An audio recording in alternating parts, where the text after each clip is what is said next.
cariño a la auditoría de Telefórmula, que nos enlaza con los trabajos de esta emisión. Agradezco que nos sigan a través de la radio y, por supuesto, plataformas de internet. Fíjese que el senador Kennedy dice que si no fuera por los Estados Unidos, México estaríamos viviendo en tiendas de campaña, así en carpas literalmente, y comiendo whiskas. Esto es lo que dijo el senador Kennedy. Vea usted.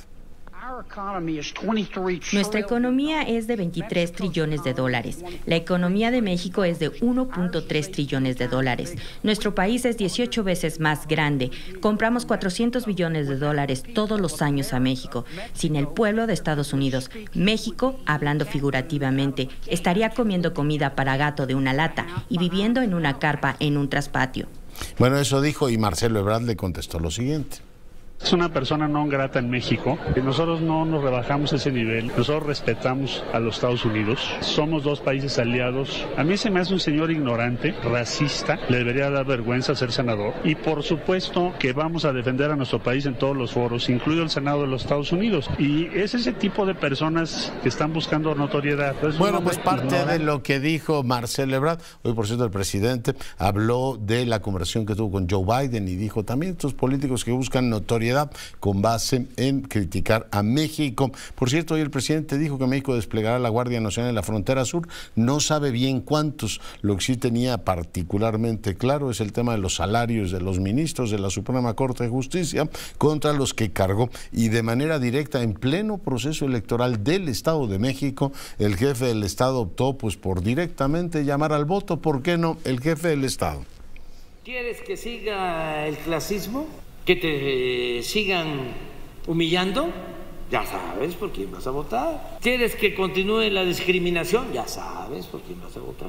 ¿Quieres que se sigan entregando los bienes de la nación a particulares y a extranjeros? Ya sabes por quién tienes que votar. ¿Quieres que por el bien de todos primero los pobres? Ya sabes también por quién vas a votar. ¿Quieres que continúen las pensiones para los adultos mayores? Ya sabes por quién vas a votar. Esto seguramente no lo llevan ni en Naucalpan, ni en Toluca, ni en fin, todos los municipios del Estado de México, ¿no? Directamente en plena campaña, el presidente llamando a votar por su partido. Bueno, vamos a ver qué dice el Instituto Nacional Electoral. Dice Mario Delgado que es difícil ponerle reglas a los candidatos. La tensión está entre sus equipos. Hoy Claudia Sheinbaum explicó que ella no dio la orden de que borraran, en este caso, las bardas de Marcelo Ebrard. Y bueno, pues de paso dijo Mario Delgado, no creo que Marcelo vaya a romper con un movimiento que él ha ayudado a construir. Monreal, por su parte, dice que él no va a dejar trozos de dignidad por ser presidente, que él sigue fiel a López Obrador. En otros temas le comento que caen 3 colombianos integrantes de una célula que distribuía droga aquí en la capital de la República y la mezclaban con jabón Sote. También le comento que detuvieron a 2 sujetos ligados con el secuestro y asesinato de 2 ciudadanos de los Estados Unidos. Le informo también que Von Roerich obtiene suspensión temporal de vinculación a proceso. Y bueno, pues platicaremos, por supuesto, también de todo, como lo hemos venido haciendo, de todo el proceso migratorio y el cambio de legislación allá en la frontera México-Estados Unidos. Pausa, volvemos.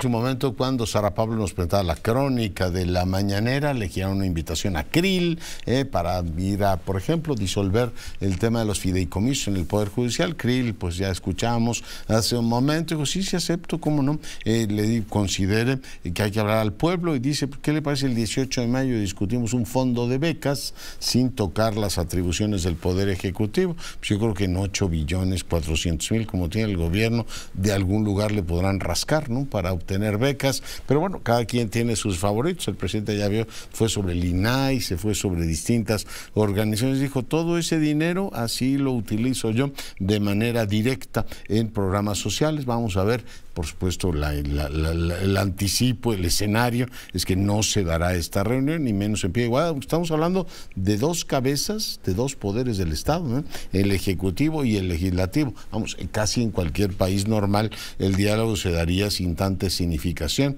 pero bueno, así están las cosas. El presidente como que le da, en este caso a Krill, la posibilidad de agarrarse a un punto y a partir de ahí desplegar un intento de diálogo con, en este caso, la oposición. Una oposición que yo la veo francamente pues como en, ¿qué será?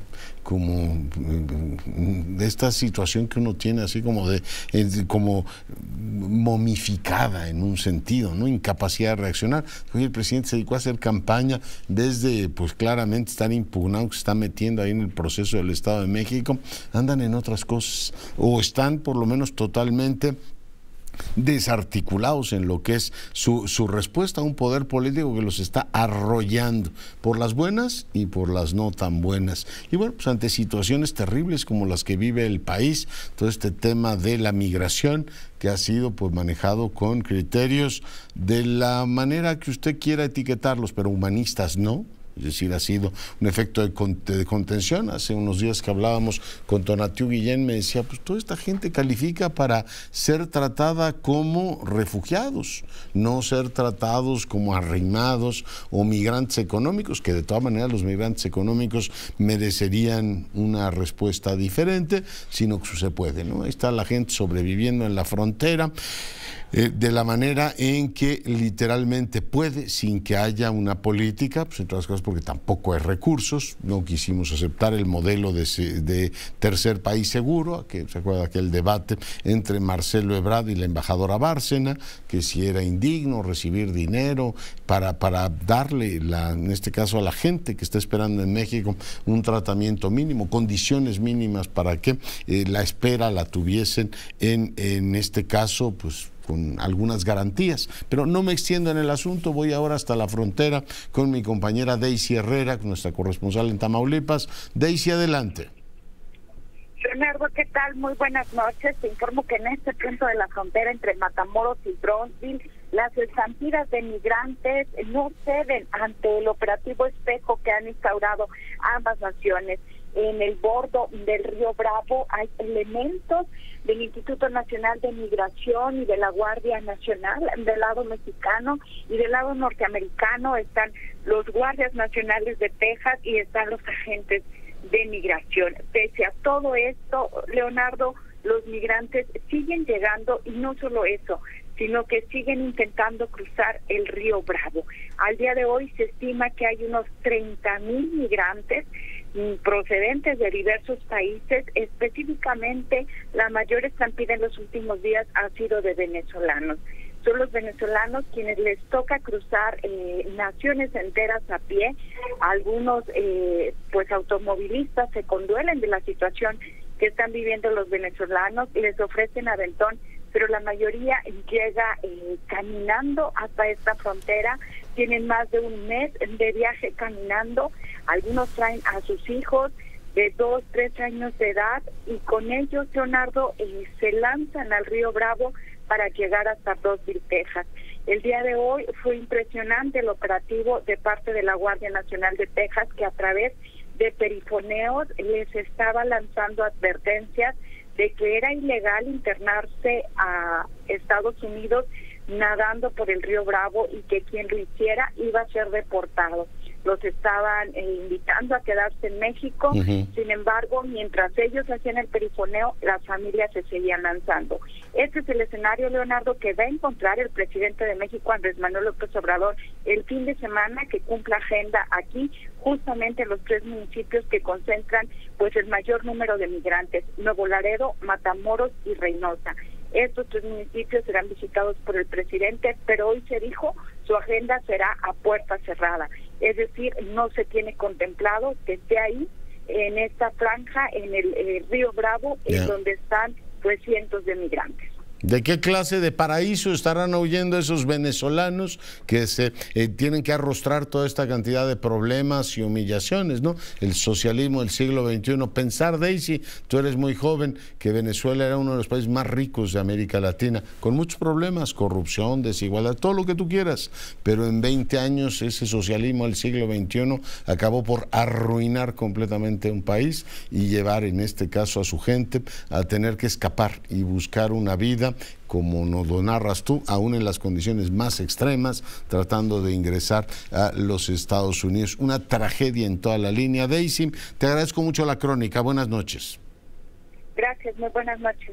Y yo coincido plenamente en que, bueno, pues habrá que discutir el tema político desde la lógica de los Estados Unidos, pero no hay manera de dejar fuera de la ecuación esos países que expulsan gente, entre otras cosas porque sus gobiernos se han dedicado a perseguirlos, a empobrecerlos y a llevarlos a una situación de temor creciente. Hay una responsabilidad directa en esos gobiernos que, como digo, expulsan a la gente, no porque de otros países como el nuestro la gente no quiera salir, por supuesto aquí también hay mucha gente que se quiere ir, pero la atrocidad económica y la crisis humanitaria que han vivido los venezolanos, por no hablar de cubanos y nicaragüenses ahora, es descomunal. Celia Mendoza, te saludo nuevamente. ¿Cómo estás? Buenas noches.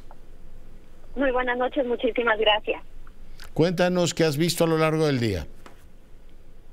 Realmente hemos estado puestos enfrente de la garita 40 y 42 a lo largo de la frontera entre Ciudad Juárez y El Paso, Texas. A esta hora hay un gran número de personas que están siendo procesadas desde la mañana. Podemos ver cómo estaban movilizando mujeres, niños, jóvenes, los cuales se habían logrado pasar los diferentes puntos de seguridad establecidos en esta frontera entre Ciudad Juárez y El Paso. Eventualmente estuvieron siendo movilizados a centros de procesamiento. De acuerdo al jefe de la patrulla fronteriza del sector del Paso, el señor Raúl Ortiz, en una entrevista con la cadena CBS de noticias estadounidenses, hay alrededor de 60,000 personas que estarían a lo largo de la frontera en México con la esperanza de entrar a los Estados Unidos. También indicó que en la última semana tuvieron por lo menos un día en el que hubo más de 10,000 encuentros, detenciones de migrantes, lo que ha llevado a que en este instante hayan 25,000 personas detenidas en centro de procesamiento y carpas, ya que no dan abasto. Esto ha llevado a que las autoridades tengan que acelerar el proceso y en algunos de los diferentes puestos de procesamiento las personas las han dejado salir sin tener una fecha de corte. Esto obviamente significa que están trabajando en colaboración con las organizaciones no gubernamentales en El Paso, Texas, que están abriendo refugios temporales para estos migrantes, los cuales necesitan ese apoyo. Te puedo decir que durante la jornada hemos visto una presencia enorme no solo de la patrulla fronteriza, sino también del Departamento de Seguridad Pública del estado de Texas, siendo Texas un estado donde el gobernador ha prometido luchar la migración irregular, donde la Guardia Nacional ha establecido un equipo estratégico de militares para combatir la situación de la migración irregular, y esto se hizo evidente el día de hoy, donde de hecho se acercaron a los medios de comunicación para hablar acerca de la importancia de que se sepa la misión que tienen durante estos próximos días. Así que la situación es muy fluida, aumenta la ansiedad y definitivamente los números son altos, aunque este mismo oficial de la patrulla fronteriza asegura que cree que la situación podría mejorarse durante las próximas semanas cuando ya se haya abierto este embudo que se formó durante los últimos 3 años a lo largo de la frontera y que ha puesto un peso enorme en las comunidades fronterizas tanto de México como del Paso. Muy bien. Celia, pues muy agradecidos por el informe. Buenas noches.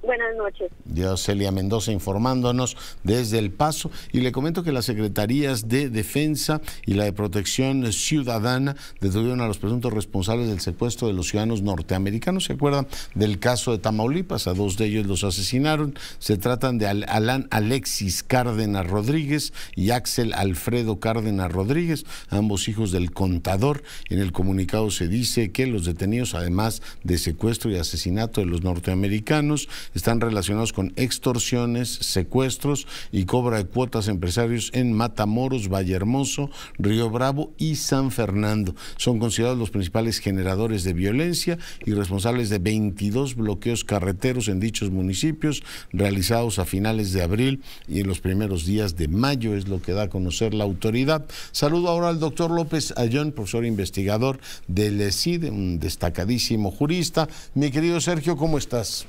¿Qué tal, Leonardo? Buenas noches a todos. Oye, pues pedirte por favor que compartas con el audio tu lectura del planteamiento presidencial sobre la Corte y este llamado, digamos, rescate de una tesis que en el 18 manejaron y que el presidente mismo en su momento me dijo que no aparecería en su administración, pero que ahora regresa la posibilidad de que elijamos por voto popular a los ministros y ministras de la Suprema Corte. Sergio. Gracias, Leonardo. A ver, déjame dar un pasito para atrás. Imaginemos un evento deportivo. La Constitución lo que hace es establecer las reglas del juego, las reglas del acceso y ejercicio del poder. Y esas reglas las consensuan las partes y son las que permiten que el juego se desarrolle. Ese es el juego político y, en el caso de México, es un juego democrático. Pero con frecuencia las reglas requieren ser interpretadas o aplicadas. Para eso existen estas figuras que llamamos árbitros en los eventos deportivos o déjame llamarlos jueces constitucionales en el caso de las Cortes Supremas. ¿Cuál es su tarea? Es interpretar y aplicar esas reglas para garantizar que el ejercicio del poder se da dentro del cauce, dentro del marco que establecen las reglas. Asegurar que las reglas se cumplen para que se garantice la legitimidad de las decisiones políticas. Cuando las reglas no se cumplen, entonces estos personajes, estos jueces constitucionales, leyendo la Constitución, dicen, no se cumplieron, esta norma no se puede aplicar porque no cumplió con los requisitos que establece la Constitución para que sea legítima y válida. La pregunta es quién debe escoger a los jueces, ¿no? Y aquí hay un debate largo de décadas, pero la experiencia prueba que no es a través del voto popular el mecanismo idóneo. ¿Por qué?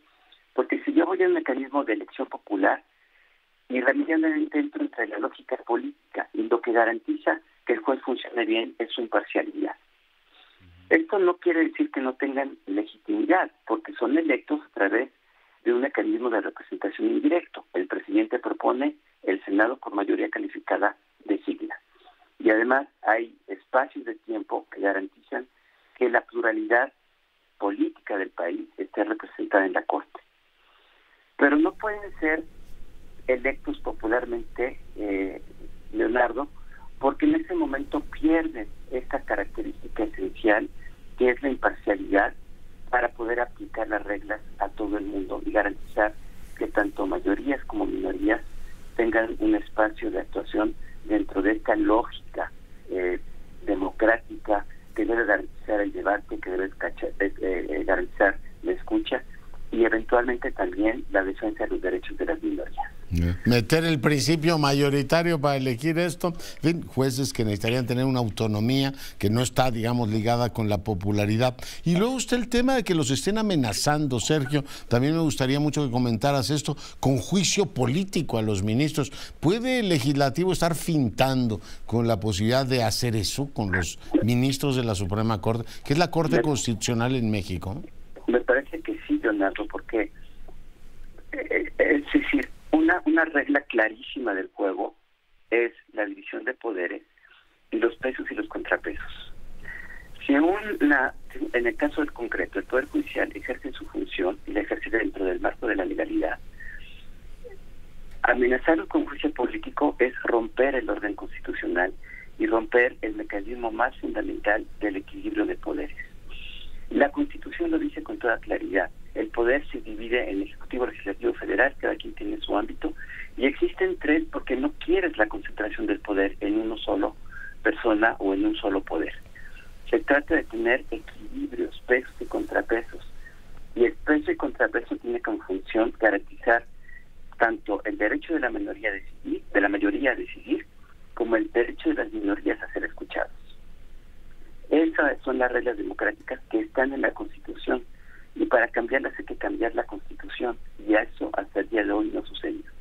Oye, y tenemos, digamos, esta fase como de peruanización del debate, ¿no? Yo lo disuelvo usted, no, pero yo lo disuelvo antes a usted, porque imaginaría el escenario en el cual los ministros y ministras de la Suprema Corte digan, oiga, yo fui electo por usted, Senado, que ahora me quiere hacer juicio político, porque yo demostré que había problemas de procedimiento, basados, entre otras cosas, en el documento que publicó Ricardo Monreal, por no ir demasiado lejos. Pero imagínate que los ministros digan a su vez, como ustedes no han cumplido, señores y señoras senadoras, con el mandato que les di de nombrar comisionados del INAI, yo los voy a destituir a todos ustedes. Digo, es el cuento de nunca acabar, Sergio.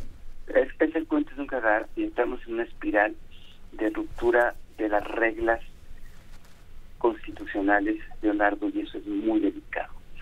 Porque una vez que rompemos el orden constitucional, entramos en el vacío, en el caos, en la incertidumbre completa. Y eso no es bueno ni para el país, ni para la economía, ni para los ciudadanos. Digamos que necesitamos tener un entorno estable para desarrollar nuestra actividad y nuestra vida cotidiana. Esta contaminación de la amenaza de la ruptura del poder, Leonardo, en rigor el presidente López Obrador tiene razón. Vamos a una elección y vamos a ver cómo se decide en esa elección, y entonces a lo mejor entramos en un momento distinto de la historia. Pero en una elección nos pueden preguntar, Sergio, yo te lo pregunto a ti de manera directa, ¿vamos a disolver el orden republicano? ¿Eso se puede, digamos, debatir en una elección, aún con un principio mayoritario? No, si tomamos, digamos... O sea, ¿no hay una parte dogmática en la Constitución? Es algo que se ha discutido mucho. Digamos, hoy la Constitución dice que somos una república federal democrática, y se ha insistido mucho que esas son las cláusulas pétreas, como les llama la doctrina, que eso no se puede modificar. Modificarlo implica cambiar de régimen, implica una especie de revolución que requiere de una condición política muy peculiar. Yo no creo que estemos ahí, Leonardo. Yo creo que este país ha optado por la democracia, y que entonces esta idea de voy a ganar todo para cambiar todo porque no me gustan las decisiones de los jueces, pues se vuelve terriblemente problemático, y un intento, pues básicamente, de un golpe de Estado, ¿no? Ya. Pues ahí tenemos un dilema fuerte. Mi querido Sergio, te agradezco mucho que hayas estado esta noche con nosotros. Al contrario, buenas noches. Gracias, y le doy la más cordial bienvenida y mi gratitud completa al embajador Gómez Camacho. Él ahora es profesor de la Escuela de Altos Estudios Internacionales de la Universidad Johns Hopkins, y para nosotros es un privilegio que acepte platicar en este espacio. Embajador, ¿cómo estás? Buenas noches. Leonardo, encantado de saludarte y muy honrado de que me hayas invitado y poder conversar contigo y con tu auditorio.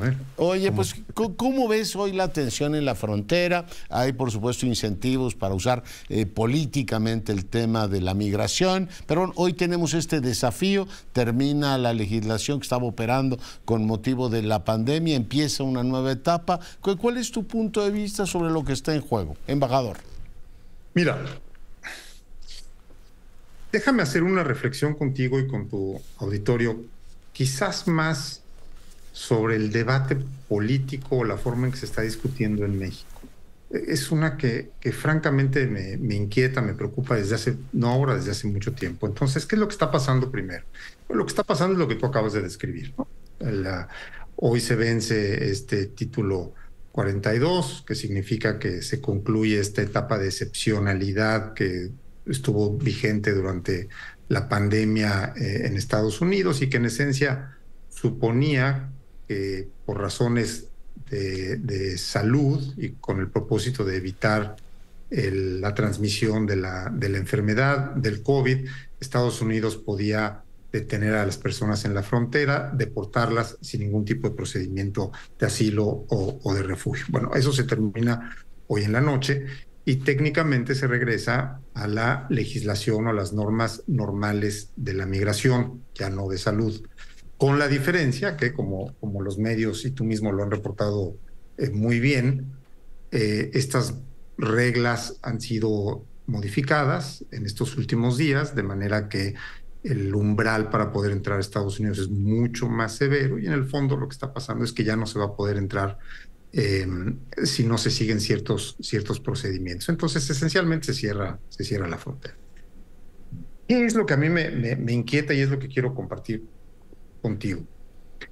Mira, Leonardo, la discusión de la migración en México, en Estados Unidos, en Europa, en África, en todas partes del mundo en donde está ocurriendo, es naturalmente una discusión sumamente compleja, sumamente política, interviene en asuntos de seguridad, ideológicos, electorales, complejidades que se dan en la dinámica entre la sociedad, las comunidades que reciben a los migrantes y los propios migrantes.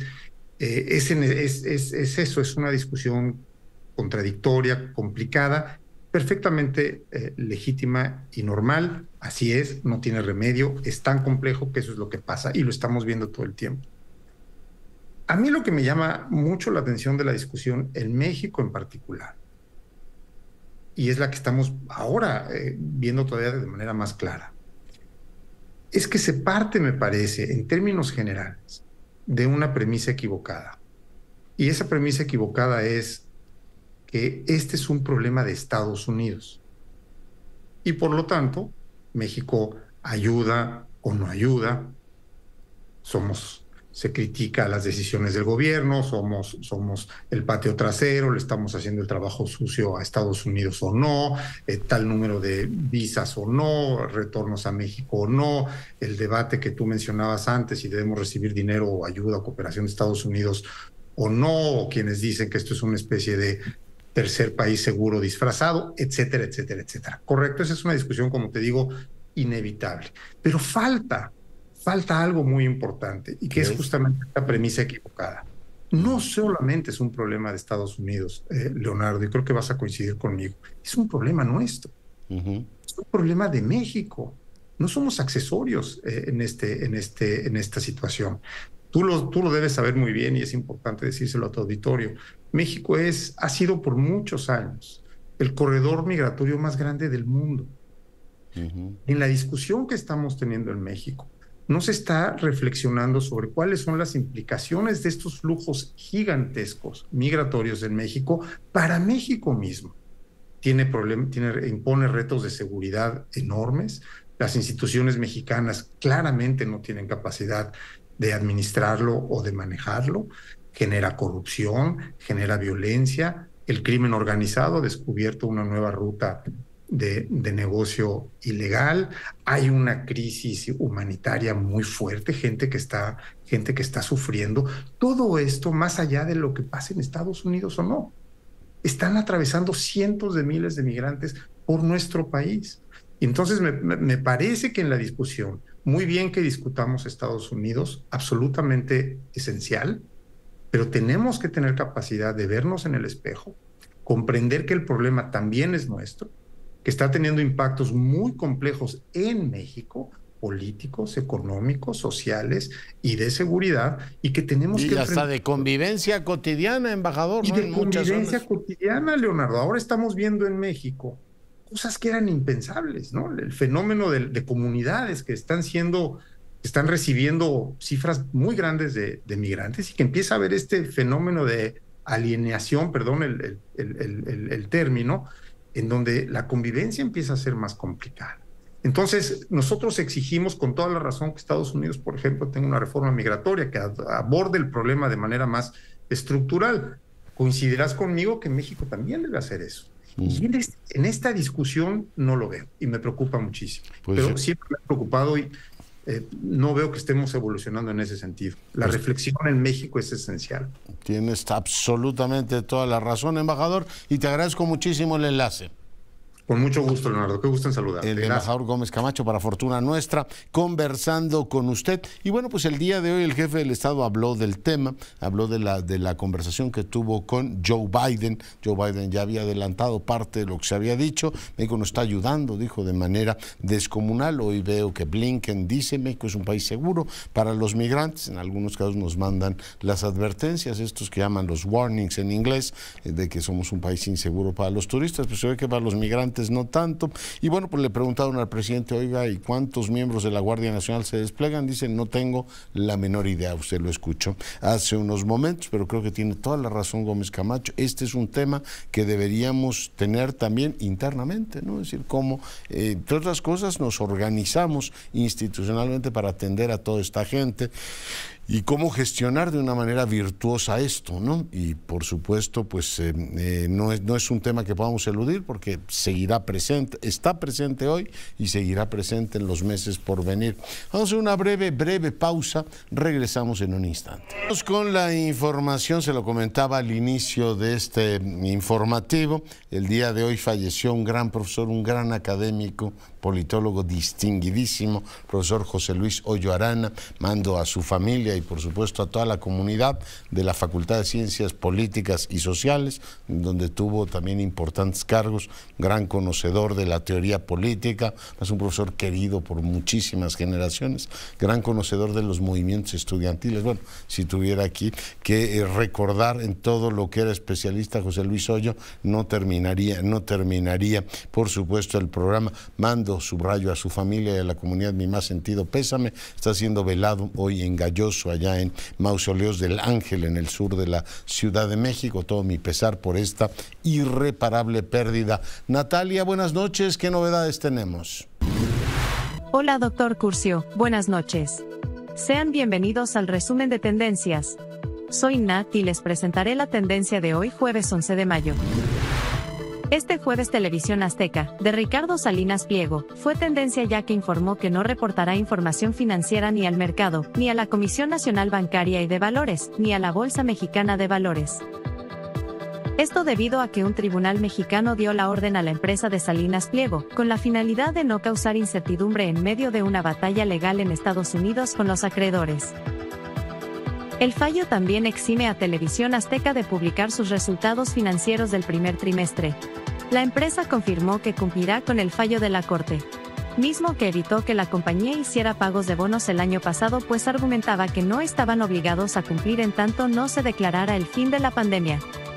La batalla de Televisión Azteca comenzó en 2021, cuando dejó de pagar los bonos con vencimiento en 2024 mientras seguía liquidando otras deudas en México.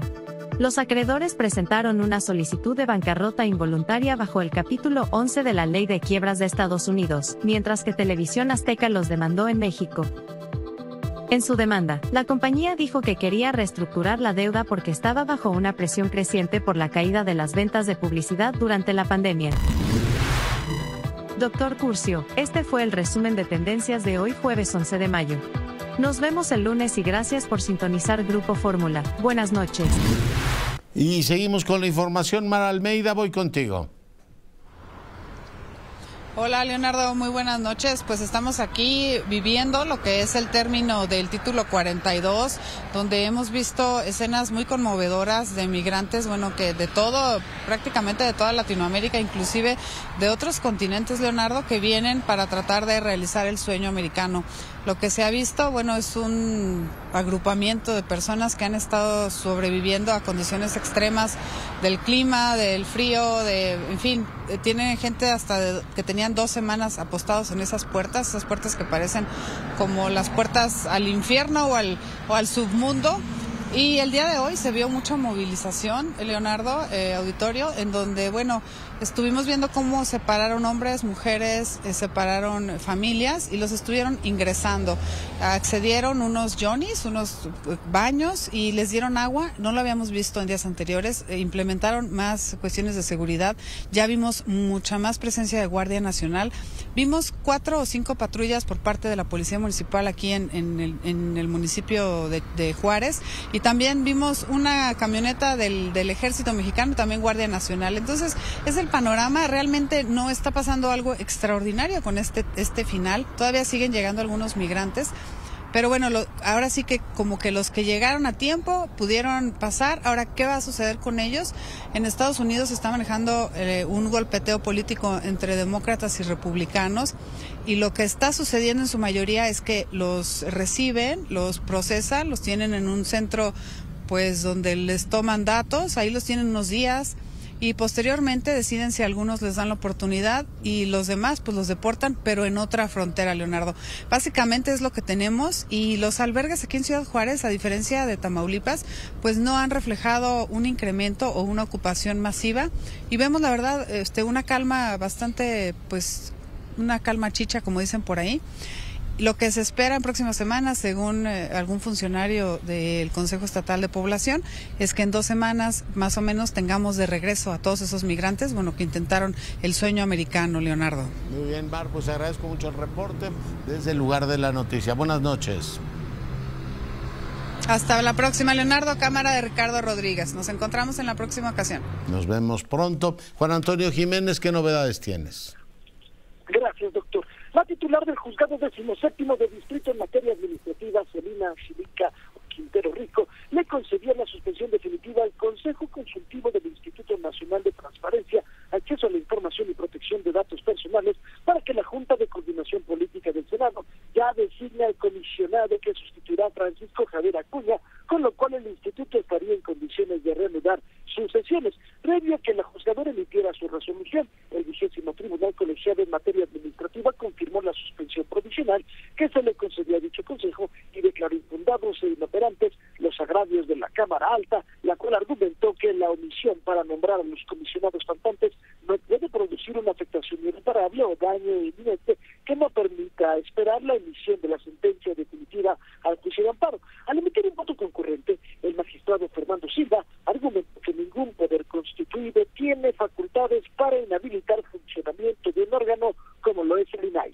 Un poder constituido, en este caso el Senado, tiene facultades para desactivar o inhabilitar directa o indirectamente, deliberada o accidentalmente, el funcionamiento de un órgano constitucional autónomo de garantía de los derechos humanos, a la transparencia y a los datos personales, nacidos desde la propia función, ¿no?, como el INAI. El tribunal puntualizó que la omisión en que incurren los senadores es contraria al mandato constitucional, ya que la sociedad está interesada en la existencia de un órgano que funcione eficaz y adecuadamente por el derecho a la información y en contra de la corrupción. Doctor, el reporte. Gracias, buenas noches. Y bueno, pues uno durante muchos años creyó que el servilismo político era propio de la cultura política priista, pero el morenismo verdaderamente incurre, en fin, según su liturgia, en procedimientos verdaderamente aberrantes. Se llama Reina Celeste Asensio Ortega, es diputada morenista y ha propuesto que las autoridades impongan sanciones a moderadores que desde el punto de vista de la candidata, en este caso el candidato, vaya en sentido que el moderador no fue totalmente imparcial. Laura Brujés, tú tienes la información. Morena inscribió una iniciativa para que se ejerza control en los debates sobre el moderador y así la autoridad electoral garantice la imparcialidad para no afectar la equidad de la contienda. De lo contrario, la persona moderadora sería multada con 500 unidades de medida y actualización, multas que alcanzarían hasta los 50,000 pesos. La iniciativa, que propone modificar el artículo 218 de la Ley General de Instituciones y Procedimientos Electorales, fue presentada por la diputada de Morena, Reina Celeste Asensio, el pasado martes en la sesión de la comisión permanente, pero no le dieron turno a comisiones. En la exposición de motivos describe la diputada morenista que si un moderador durante un debate electoral se muestra ríspido, irreverente, agresivo y descortés con algunos de las o los candidatos, se trastoca la legitimidad del debate político y la equidad electoral. Incluso en el texto de la iniciativa se critica a la periodista del primer debate de las candidatas al gobierno del Estado de México, asegurando que adoptó una posición en su participación y su protagonismo empañó totalmente el debate. Dice que más que una moderación activa, se empeñó en cuestionar e interrumpir constantemente a una sola de las candidatas. El párrafo que se agrega a esta iniciativa de ley general dice a la letra lo siguiente: durante el debate, la autoridad correspondiente podrá llamar al orden a la moderadora o moderador en caso de notoria parcialidad, apercibiéndole de ser sancionado conforme al artículo 447 y 456 de esta ley. Para Grupo Fórmula, Laura Brujés. Bueno, pues ¿qué le parece? ¿Qué le parece así ya directamente? Oiga, ¿cómo se atrevieron a preguntarle tal cosa a la candidata? Entonces que ya salga alguien, un comisario político podría ser, ¿no? ¿Está usted siendo descortés con la candidata?